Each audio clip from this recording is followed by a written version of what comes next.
So we're really delighted today, guys. We have something very, very special in store for you. We're incredibly grateful to Rolls-Royce for having let us do so, but the prodigal guide is actually going to be able to drive the Phantom Series 2. The idea being is that this is really the only way that we can bring both parts of this magnificent picture together. We've given you all the wonderful shots about the interior. We've talked to you through all the new advances and highlights of the car. But there's really nothing like driving the thing, is there? So, fingers crossed, we're going to pay very close attention, try not to hit the people on the motorcycle. Yes, please. We'll take you for a little drive as soon as they've passed.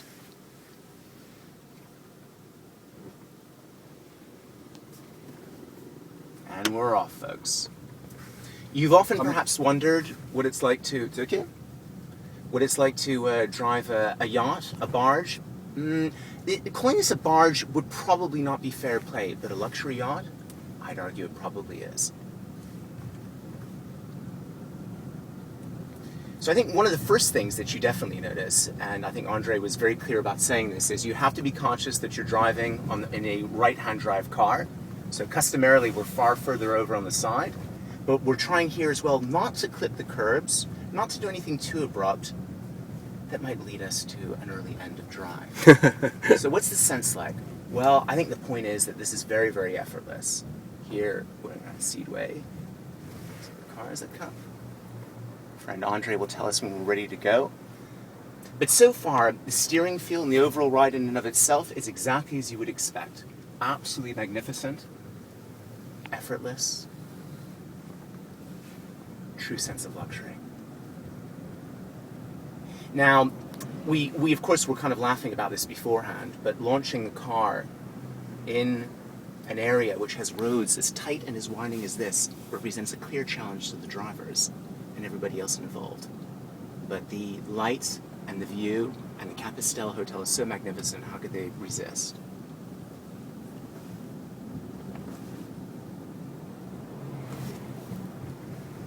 Yeah, I mean, this is, the other thing I think to point out, and this is very important as well, is we've understood that about 50% of Phantom owners actually drive their cars. And whilst this might surprise and shock a few, the great reality is that if you own a car, well, you do kind of want to buy it, don't you? Sorry, buy it. I mean drive it. You've already done that part. And I think in that sense, they really won't be disappointed. The feel and the level of comfort that they get at the back of the car is extremely close to the experience from behind the driver's seat as well. And in fact, what it really makes you do is it makes you want to slow down and take it easy. It's one of these great cars that slows time down. It makes you want to savor the experience. Oh, the experience of being behind a bus, of course. But hey-ho, it's never perfect.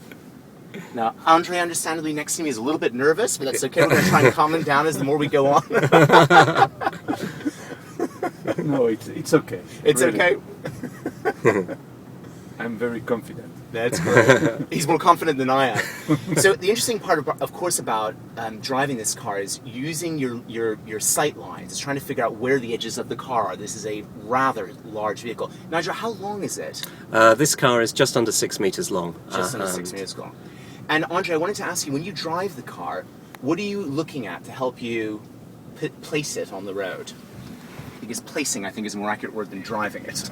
Yes, for us, use with a left-hand drive, you need to have a little in mind every time the position of your body on the road. Absolutely. Because if you take the same body position, you will be on the wrong side, for sure. Agreed.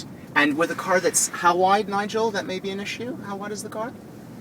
The width of the car, I think it's about 1.5 meters. Okay. 1.5 meters. I don't have the exact dimensions in my head, I'm afraid, but yeah, I mean it's obviously a wider car. I mean, what we tend to say is, if you look down the sight of the bonnet to the Spirit of Ecstasy, yes, you can place the Spirit of Ecstasy by the side of the road. As soon as you have her sort of guiding you along, it becomes really easy to know where the edges of the car are. So if you look now at the Spirit of Ecstasy and your position in the road, that will start to cement in your mind where the car needs to be. There's never been a more fantastic derriere with which to place yourself on the road, I might argue as well. Absolutely lovely. And the great part is there's no, because it's not just simply because it's a luxury vehicle, that there's any kind of inherent amount of that there's any kind of an inherent amount of sloppiness or lethargy to the experience. I found this, in fact, remarkably comfortable to do, and I'm trying to take it very, very slow so we've made the corner. Yep, I think we're okay. And I think that's something that I wasn't necessarily expecting.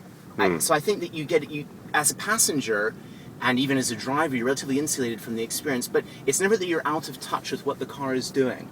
And I think that's really lovely too. Is that something that's changed in terms of how people drive these cars, Nigel? I mean, what are people looking for as a driving experience as compared to an ownership passenger experience? I mean, it's interesting that, you know, the Phantom is a car that tends to be sort of characterised by, you know, people being driven. But as you say, you know, it's important for many of our customers that this beautiful possession, this very expensive possession that they own, is something that they also experience from the front seat. And the driving experience for many is one that, you know, is obviously very Rolls-Royce. It's sublime, it's quiet, it's very composed. We sometimes talk about waftability. The car just gently wafts along.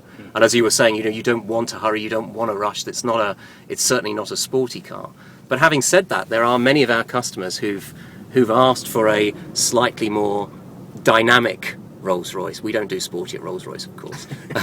so something that we now offer as an option, even on Phantom Saloon, is a more dynamic package. It's a package that includes slightly stiffer suspension settings, some changes in the braking characteristics of the car, and just a few subtle tweaks like a slightly thicker steering wheel. And many of our customers actually, you know, really appreciate a slightly more dynamic Rolls-Royce, even though to the man or woman in the street that might seem a little might seem a little strange. But you know, at Rolls-Royce, our clients get what they want. If they want a more dynamic car, we can do it for them. That's exactly the way it should be. A lot of people would argue. That's wonderful. I'm just going to take a little shot down here of the satellite navigation system, if I may, because we have it in the back as well, and it shows exactly where we are, close to Monaco, of course, where they're setting up for the Grand Prix as we speak. And it's the historic Grand Prix today. It's the historic Grand Prix, yeah, absolutely. Wow. This is probably no better a car to join those two ends of time together, the past and the present. It's and I think this relates to, really, once again, the driving experience, for me at least, really is quite unexpected. I just find it much more involved than you would have necessarily anticipated. And there's a real pleasure to that. I think that's how it should be. You shouldn't necessarily, I mean, you know, driving experience is about driving the car, about understanding what it's doing. Yes. And that all comes through, which is lovely. Yes. Andre's also going to remember to tell me when I have to turn. It's about 300 meters. Okay. So.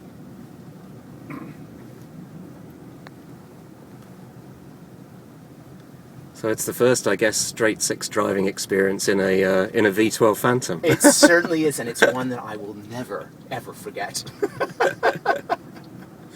Really fabulous. Now this is something else. Very easy to judge these kind of cars, I think, from looking at a couple of pics and reading what other people have written about them. It's an entirely different thing to actually drive it yourself. Yes, yes. And for me, certainly, it's changed the entire experience. Oh, Certainly, wonderful. my understanding and appreciation of the marque has changed radically as a result. Here we go. Off to the left.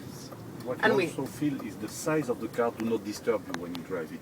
No, you're right. You're still. I mean, obviously, I'm conscious of the size of the car, but very quickly you can acclimate to it. And I think there are some cars where that's very difficult to do because you simply don't ever feel the car around you. In the case of the Phantom, hey, listen, maneuvering it around, you know, Fifth Street or in the States, something that'd be a different story. But I think even on these are pretty twisty, tight roads, and you're conscious of things, but you're not uncomfortable. And I think that's fair. So there we have coming towards us, Nigel. That's a Ghost, or that's a Phantom? Oh, that's a Phantom. That's a yeah, Phantom. that's a too. Phantom. Still, I've got to brush up on my Rolls-Royce car catalog, huh? And here we take the left. Just see a shot of that fantastic view of the bay as we're turning. Okay, je vais ici pour toi, André. À tout ton plaisir. And that, folks, was the end of our first drive, but hopefully not our last in a Rolls-Royce. Something really special and magical. Thank you, Rolls.